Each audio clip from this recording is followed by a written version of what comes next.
and it's right here in the US, the Florida Everglades. There's a mystery unfolding here. Sightings of a large black predator snatching pets and livestock have confounded locals. And even my close friend and fellow outdoorsman Jeremy Gamble swears he saw a black panther. But that's never been proven to exist anywhere in North America. It's here, it's in our neighborhood. And I suspect what they could be seeing is the supposedly extinct Florida black wolf. I'm convinced something strange is going on, but I need to find definitive proof. Put the thermal head on it, Mitch. We need to be able to see what it is. To have a chance at saving the species. This is Extinct or Alive, Florida black wolf.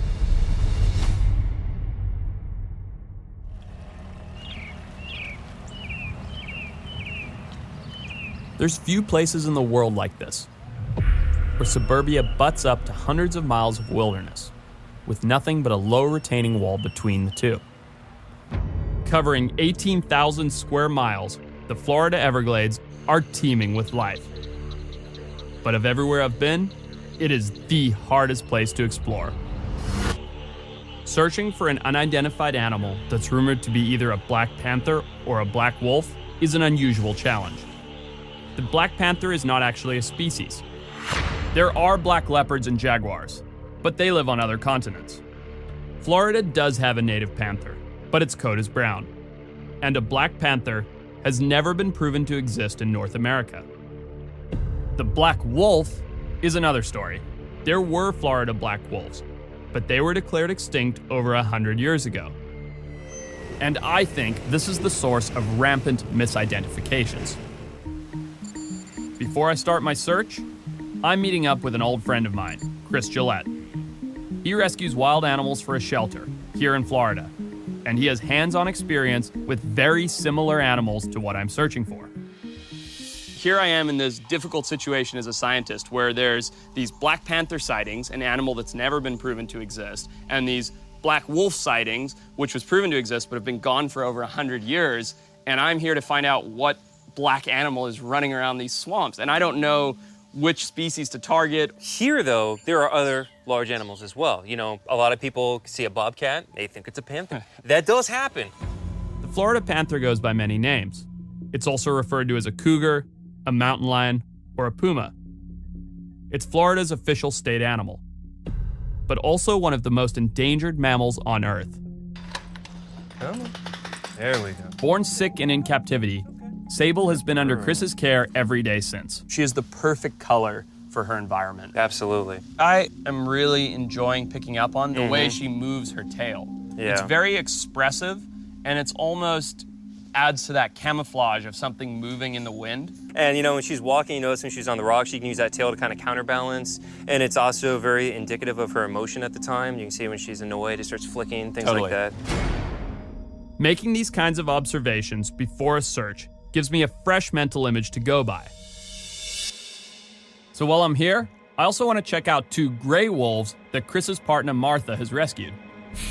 So, there were black wolves in Florida. Yes, there were. Wolves went extinct in Florida because there was a lot of bounties put out on them when humans decided we're going to be the apex predator and wanted to come in and wipe them out. Do you think there's any possibility that these black wolves are still out there in this expansive Everglades habitat? I think it would be a remote possibility, but of course there always is that possibility. Canis lupus floridanus, also known as the Florida black wolf, was a medium-sized black wolf that used to roam throughout the swamps. It was said to have started to kill cattle. This, of course, meant they were a competition for man, and humans hunted them to extinction. However, in 1934, U.S. Fish and Wildlife collected a picture of a black wolf roaming around Florida. What that means is we haven't wiped it out as soon as we thought we did. Before I head out, I want to test a technique that I often use in the field, a decoy caller. Wolves traditionally hunt at night, but I'm interested to see if they'll respond to the rabbit distress call in the daylight. This could get a little dicey. Ooh, look, somebody's interested. So I'm gonna set this up if you don't mind. That's fine. Stay there, buddy. Loki, be good, be good. While these animals have been raised around humans, prodding them to attack like this can be dangerous. We don't actually know how they'll react. What does that sound? A rabbit in distress. the sound of a distressed rabbit could still tap into the wolf's primal instinct that's baked into its DNA. Look at that saliva dripping off of his face. He is just frothing over this. Look, look, look. Jesse, do not move, please. They like that sound. Yeah, they do. God, his face? That is excitement right there. Yeah. He is so intrigued. Oh! So I think it's safe to say he likes it. You put the right sound with the right decoy in the right environment, and animals that should have no instinct because they've never fed on a live animal before come queuing in and nail it. I mean, it's fantastic. It's very exciting. Now, will a decoy work on the panther? All right, Chris, for Sable, what I'd like to try, what looks to me like an animated cat toy. That's gonna not last long. Good. And I'll pair that with a dying cottontail sound, and we'll see what happens. Yeah. That's perfect, man. Right in line with the sound. Find a spot there's not rocks. There we go. There you go.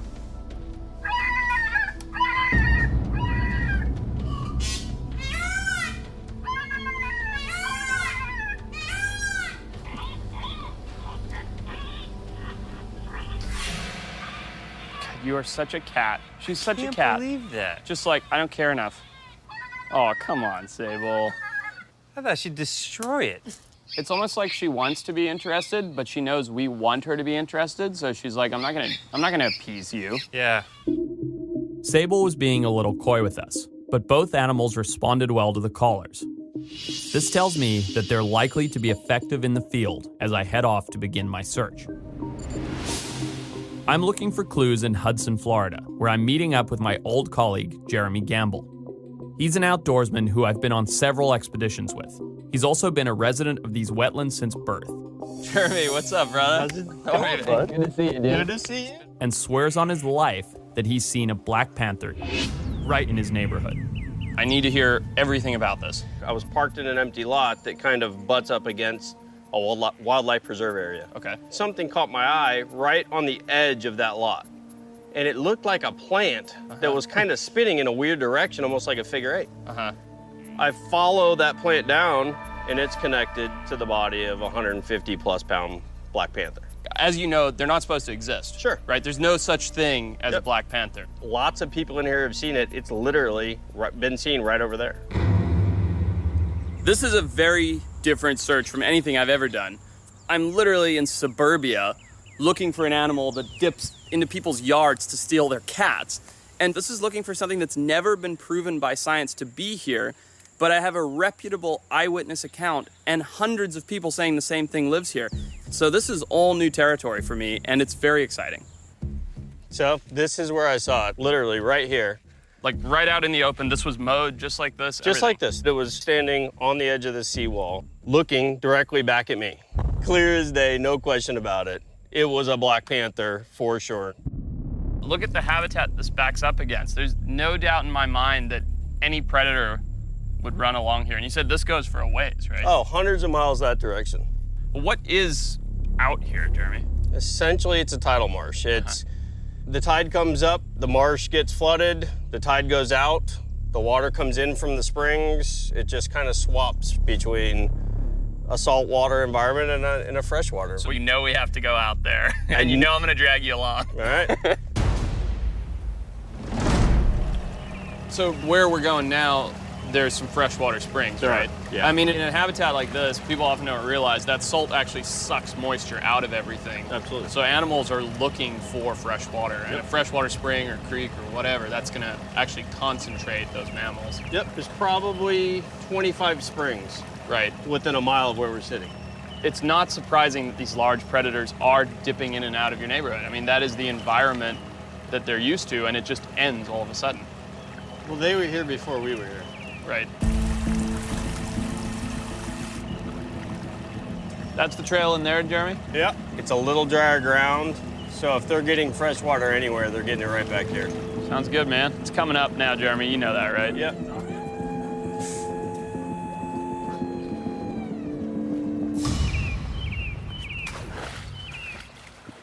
As opposed to searching for animals right now, what we're actually searching for is dry ground, and on that dry ground would be these mammals. Panthers in particular, they hate water. Cats don't like water, so they're gonna be hanging up high out of the water. So the trick is to just traipse through this all, looking for these little wildlife islands and hopefully running into something. You know what we legitimately have to keep an eye out for? Gators and snakes. Okay. The Everglades are absolutely infested with alligators, weighing as much as 1,000 pounds fully grown. Also, there are 30 different kinds of snakes, 4 of which are venomous. Not to mention, the area is infested with pythons and boas. Something already walked back there. Yeah, this is a game trail. This is from stuff moving through here.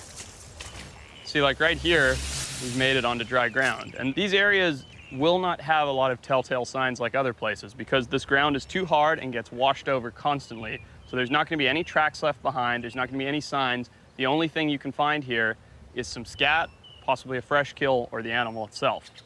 This one's a bust, so on to the next one. Knee-deep in salt water, that's easier said than done.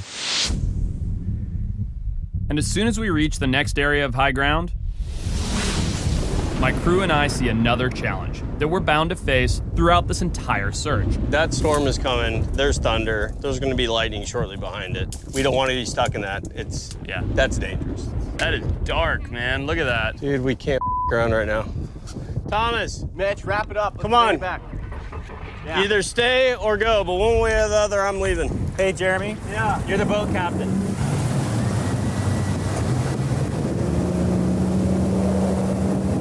Damn, dude, that is dark. Everybody stop filming. Hold on to something.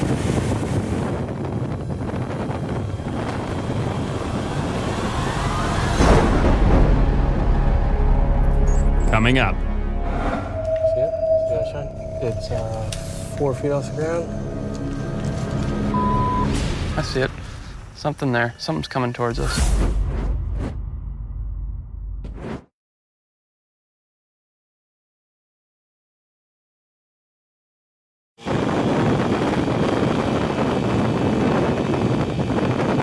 we're evading the storm. Looks pretty bad. Damn, dude, that is dark. I'm deep in the Florida Everglades, searching for the large black panther my friend and fellow outdoorsman Jeremy swears on his life is living here. But since no black panther is confirmed to exist in North America, I suspect what he and others are seeing is the black wolf. After outrunning a storm, we wait for the tide to drop, exposing new dry ground. Now we're heading right back in on foot. I don't believe in things that are not scientifically proven. But when your buddy, someone you've known for years like Jeremy, someone you trust implicitly tells you, look, I've seen this thing, it makes you go, oh crap. You can't do anything but search. We're out here at dusk, and within minutes of walking into this northern Everglades habitat, seeing deer, raccoons, fish in all the creeks, it's just teeming with wildlife. Undeniably can support large predators, can support panthers. Whether or not there's black panthers, so that's another question altogether. The dense bush puts us at a big disadvantage. We need lights to see, but this will make it easy for any animals to see us and get out of our way. Horse. Good eyes. See it? See that shine? It's 4 feet off the ground. Now let's just go have a look. I'll go dark so you can see it. As quickly as it appeared, it's gone. My search for any telltale prints or scat leads us into a clearing. This is that perfect fringe habitat. It's just absolutely ideal for a big predator to be in and out of any of this habitat looking for prey. Night one, and there's undeniably signs of large predators out here. It makes you very hungry for more. It's late, but I'm not ready to stop. So I want to do a bit of calling because sound will travel really well through here. And we're just going to see if we can make anything come and try and eat us quickly.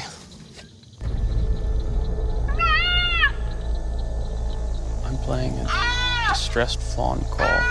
So if there's a hungry panther, coyote, bobcat, bear, if it hears this and it's hungry, it's just gonna come beelining right out toward this, out of the bushes, which, just don't run, is my advice.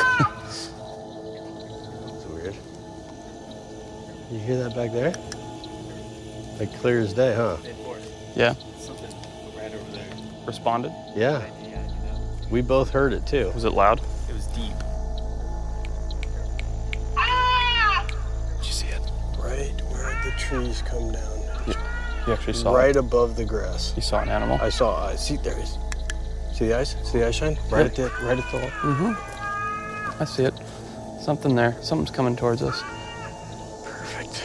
Approaching a predator is always risky, but it's my only option if I want to capture it on film and prove its existence. It's probably another cougar responding. Stay calm. I'm gonna approach it. Do you wanna come with me?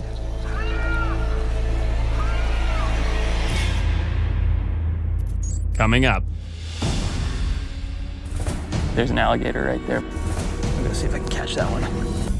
Stop, stop, stop, stop, stop. Thomas, stop, stop. Look at that.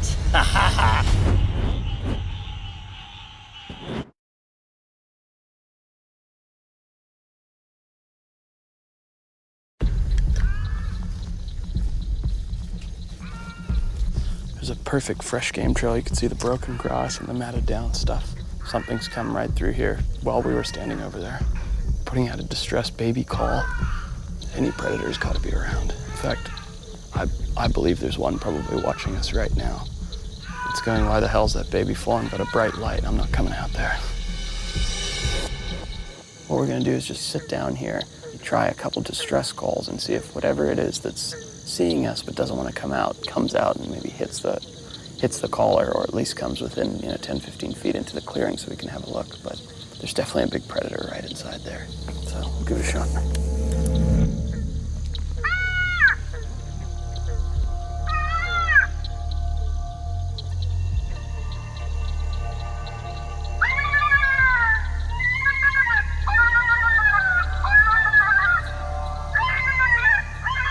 Whatever it was, we obviously spooked it. But I'm encouraged that the female panther call and decoy seem to get a response. I just want to know from what.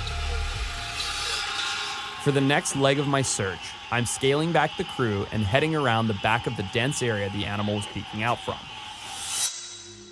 I'll take the river, which allows me to be more quiet as I travel. And the desolate 16-mile stretch of freshwater is exactly where a thirsty predator would be living.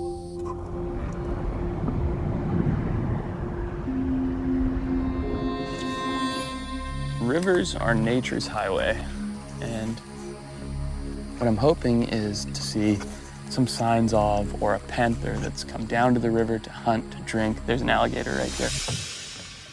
I'll go see if I can catch that one. I track all kinds of animals, but my specialty is herpetology, which includes all things reptile and amphibian. I'm actually one of the few people to ever swim with crocodiles in the ocean. There's not much I enjoy more than getting an up-close and personal look at these prehistoric creatures.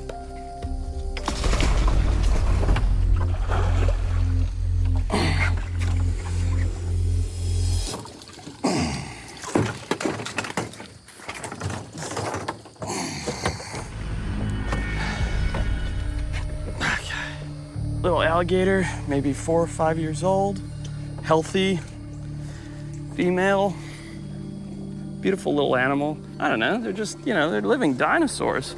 Like, what cooler animal is there? I get the scientific collection permits, so I get to come out here, observe them, count their scoots, learn about these animals while I'm doing this, and contribute to a database. But this isn't something people should do. You shouldn't just come out here, harass an alligator for the sake of harassing it. That being said, I'm holding this guy very gingerly. As you can see, he's pretty relaxed, and it's not that hard on him, and the data that we gather from these animals is invaluable.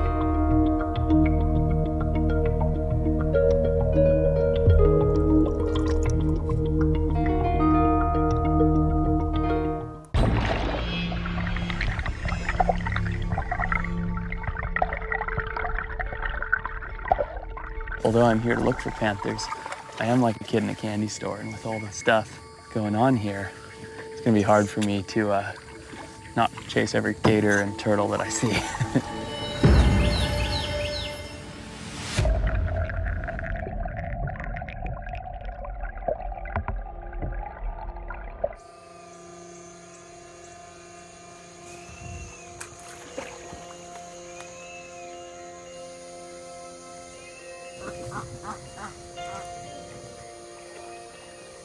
As I continue south down the river, I'm scanning the shore looking for game trails. Every mammal in the region will have to come down here for a drink at some point. If I can blend into the environment and keep watch on a well-used trail, my chances of spotting this large black predator increase. Stop, stop, Thomas, stop, stop. Look at this, look. Look right here. Look at that. Look at that. The one little sand patch on this game trail. That's a perfect cat print. Coming up. Look, black vulture right there. 2 of them. Oh, there's a kill there. There's a kill there.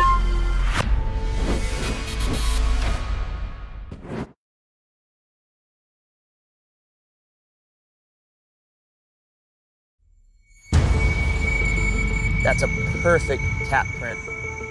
There's the pad, and there are the toes. That's gotta be a 100-pound cat right there. They're coming down these game trails, they're feeding at the river, they're hunting at the river, and they're going back into the jungle. I'm not saying it was a black panther, but that's a panther track nonetheless. Big print, a good sign. It means we are on the right trail. The ground is rock hard with a few millimeters of dusty sand. Not conducive to plaster casting that print. But my adrenaline is racing.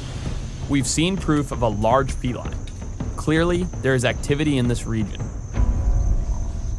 So I'm gonna continue down the river on my own in stealth mode, hoping I can catch something on film.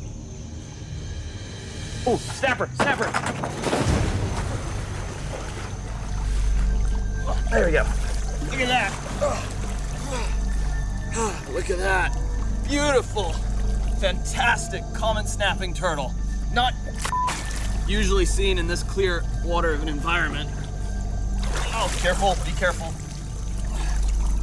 Oh, God, I love these animals. Look at the size of that turtle. That's North America's 2nd largest turtle right there.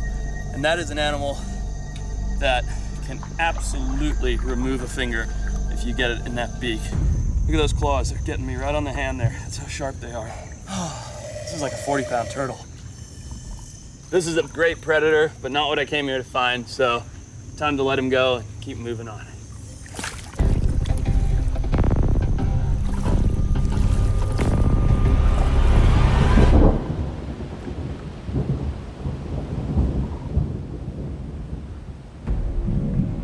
As I continue down the river, the abundance of prey species and the print I just found tell me that felines are doing very well here. And that paw print was too large for a bobcat, the only other big cat native to Florida. I've yet to find any evidence that supports the black wolf theory. However, I can't lose sight of the fact that black wolves once ran wild here in Florida. And the black panther has never been proven to exist in North America at all. One thing I know for sure is that this rain means my search will have to wait. There's not too much I can do in this weather, because just like myself, any animals are gonna be hunkered down, so might as well just ride this out and make a dry place to do it.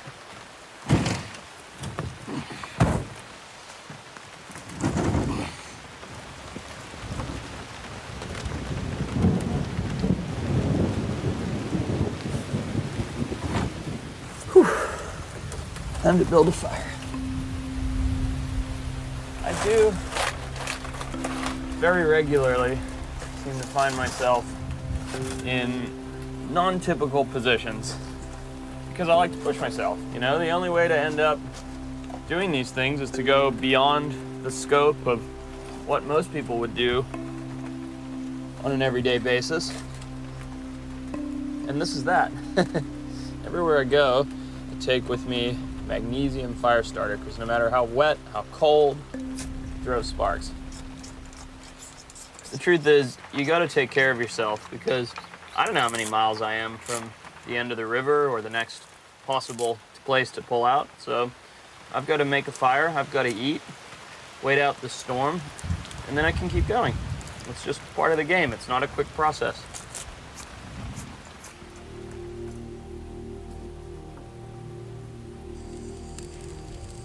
It's snack time. I got these beautiful little freshwater clams that I dug out of the sand, and those are gonna be lunch. These Asian clams aren't native to the Everglades. They were introduced to the US in the 1930s and are considered an invasive species. But down here, they haven't had many negative effects. The birds eat them, and they're a natural filter for the waterways. Okay, so my clams are getting cooked. Ooh, it's hot. And there's the delicious little bite. Not much of a snack, but when you add it all up, it's a good amount of food. Ooh, those are good. The rain holds overnight, washing away any tracks or evidence that I would have found. So in the morning, I decide to head 85 miles south, where I'm meeting up with an Everglades legend. Jeremy's put me in touch with an old backwoods-sounding buddy of his named Captain Steve. And Captain Steve had this amazing property somewhere back here on this dirt tract of land. Steve comes from a long line of what he calls gladesmen, and he spends his entire life outdoors.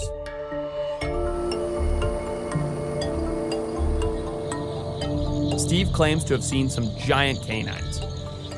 That could mean coyotes, or it's possible that he's had a run-in with the black wolf. Dead end. That's where Captain Steve lives. I like it. Steve? Hey, buddy, what's going on? How you doing, man? Forrest. Good, good. Forrest, glad to meet you. Very nice to meet you. They Thank call me Captain Steve. So I've just been in Hudson, Florida, which is very residential and Right, suburban, right. and they've seen panthers over there. I think you're maybe looking for a black one. You seen one? Well, I have seen panthers, quite a few of them, but I've never seen a black one. But I got people in my family and all of them, and the Indians all swear by them. What kind of unusual wildlife have you seen up here, Steve? Anything odd, anything kind of, not the norm? I guarantee you what, hogs, a lot of gators. We've got a big influx now of them constrictor snakes. Burmese pythons. They even say there's anacondas, so there ain't no telling what you'll see. I tell you what, I've seen some big, Coyotes. you say coyotes. Don't look like a coyote, but they're big.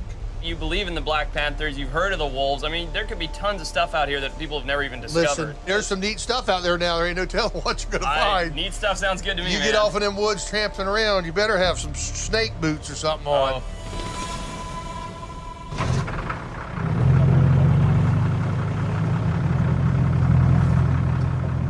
In order to cover the miles and miles of wetlands here, Captain Steve is taking me out in his custom swamp buggy.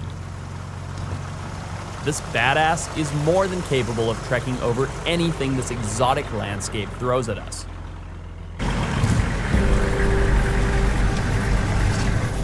But she's a loud one, so as soon as we find signs of life, I'll have to continue on foot.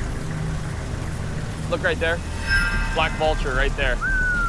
Two of them. Oh, there's a kill there. There's a kill there. We gotta go check that out. Look at them go. All these black vultures are a telltale sign. What that's telling me is there's a recent kill here. Whatever animal has been put down has been preyed upon by the apex predator. The predators then left, and the scavengers, these vultures, have come in. This is truly very exciting because vultures don't kill animals. They only eat what's been left. So something's made a large kill right here. Look at this, look at this, look at this. Coming up. Something has just made a kill right beside where we were on the swamp buggy. I'm like trembling right now. Look. I can see him. Oh, wow. Put the thermal head on it, Mitch. We need to be able to see what it is.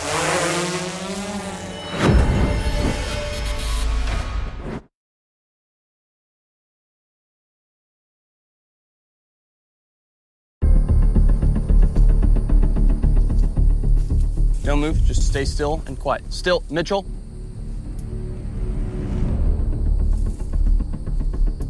I don't hear anything. But look at this. This is a super fresh raccoon kill. Whatever it was that killed it was just starting to eat. I mean, literally, it hasn't even got to the liver yet. Something has just made a kill, literally right here, right beside where we were on the swamp buggy. Whatever it was started to eat it, and then it was probably us with the swamp buggy that scared it off while the vultures were overhead watching. Do me a favor, guys. Don't step anywhere I don't step. Just stay where you are for the moment, or just step really, really lightly. Yeah, actually, look right here. Look at this. Look, you can walk over, you can walk over. That's 80, 90-pound animal. This is either a huge coyote, hypothetically the wolf, or some kind of coyote-wolf hybrid, coy wolf type thing. Okay, don't move. I'm going back to the buggy. I need to get my forensics kit. We need to get a cast of this. And I think most importantly, what we have to do is set up trail cameras all around here. I mean, this is big, so think of it like a crime scene. I don't know if your heart's racing like mine is, but this is next level. As a wildlife biologist who focuses on animals that are extremely rare to the point of extinction, you kind of have to become a forensics scientist as well. And so you use these tools to do the very best that you can to hone in on what these animals could be, because you can't say, oh, it's definitely a wolf, I got a print. You have to be able to use every tool at your disposal to give the most accurate representation of what the animals that you find are. Okay, that's about ready. That track is larger than any coyote track I've ever seen anywhere in the world. It looks canine. I have to get the print to be 100% sure, but this is like, this is really good. That's perfect. Oh, jeez. I'm like trembling right now. This is just nerves and excitement. We have to get trail cameras up on this game trail at that raccoon, and by the time I'm done setting those up, then we can pick that up, that'll be dry, and we can quietly get out of here and just, really hope that the animal comes back to continue feeding. All the evidence at this point was leading me towards a panther. And now this, clearly a canine. I'm rigging my trail cameras in case the animal comes back to finish eating the kill. But it's also possible that the noise from the swamp buggy spooked it and it may never come back. Plaster cast should be set by now. It is. That's beautiful. It's definitely a canine, and the reason I can tell that is because of these claw marks. Cats can retract their claws when they're running, and dogs cannot. But that doesn't mean there isn't a big cat out here, or that it wasn't a big cat that made that kill. So, trail cameras are set up, GPS mark is made, we need to get out of here and just hope that whatever it is comes back and we capture it on film. So, let's go.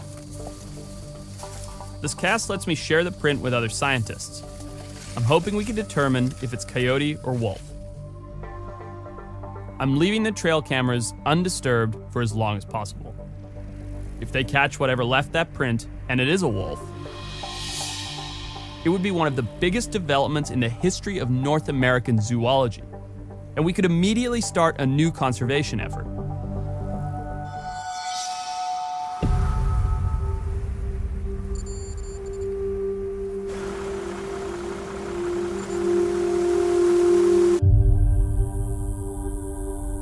While we wait to see what our trail cameras pick up, Captain Steve and I are heading out again to survey the area in the daylight. Snake! Look at that. Careful, just stay away from the head. This is a Burmese python. Coming up, look at this, Steve. There he goes. Look at that. Look at that. You've never seen anything like that. That's unreal. Seriously, that's unreal.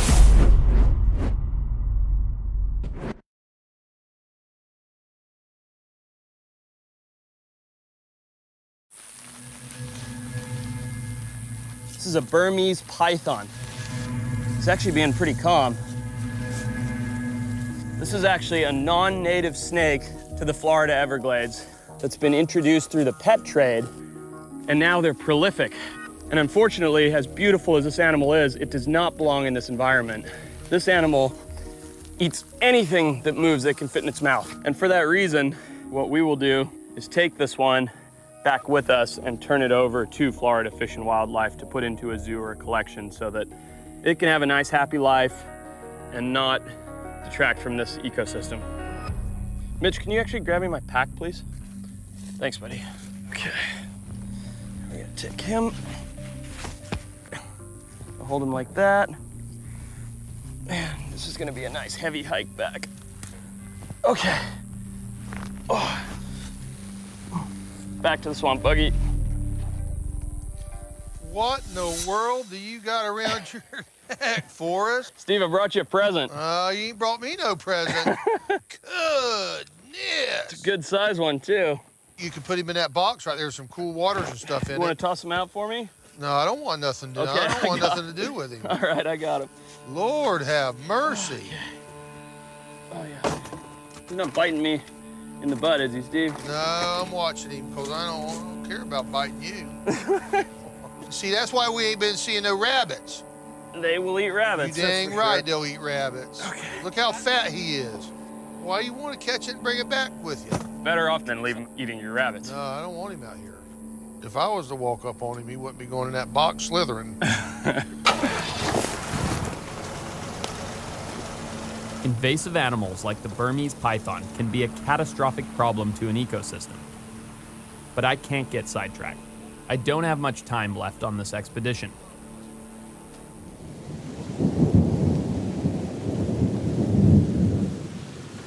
And of course, the rain starts up again, which sends Captain Steve back inside for the night.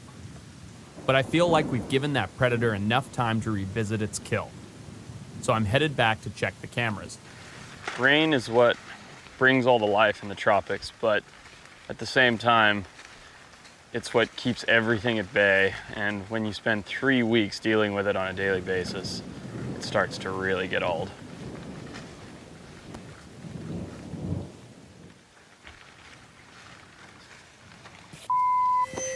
So the thing's completely untouched. I was afraid of this. Absolutely nothing has returned to the kill site since we were here. We scared it off. I've been in the Everglades for 15 days now, and while we've seen prey animals, clean prints, and eye shine likely from a predator, I still can't identify the large black mammal people have been seeing. The rain seems to be tapering off, and Captain Steve has suggested a night tour on his airboat. I'm hoping we can take advantage of the fact that animals usually come out to feed after a long period of rain.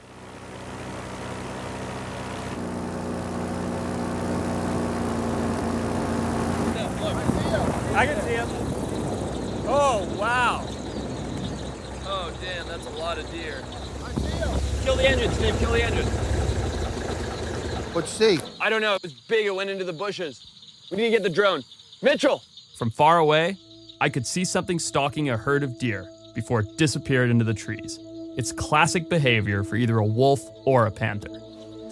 Put the thermal head on it, Mitch. We need to be able to see what it is. The light's all gone.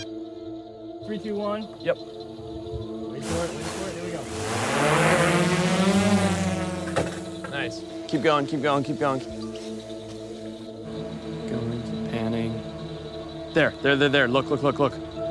What is it? Get right up on top of that.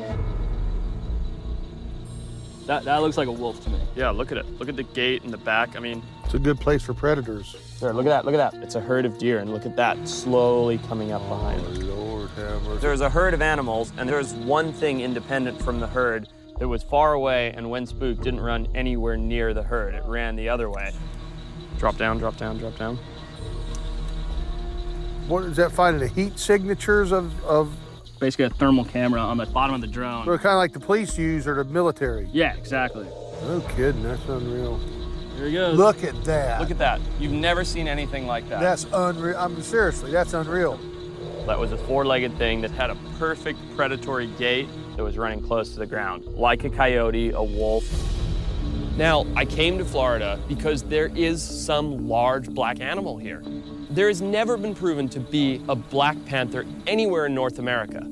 But I know for a fact that there was a black wolf in the northern Everglades. I found this big thermal signature of what is clearly a canine amongst a bunch of deer hunting by itself, something a coyote or a domestic dog would never do. And that leads me to think that just maybe I've actually found a wolf in the northern Everglades. But the reality is, I've got a film crew with me and we have to move on to the next thing. I'm going to come back to Florida in order to conduct a focused search effort in this area on this exact animal to determine whether or not the Florida black wolf is, in fact, extinct or alive.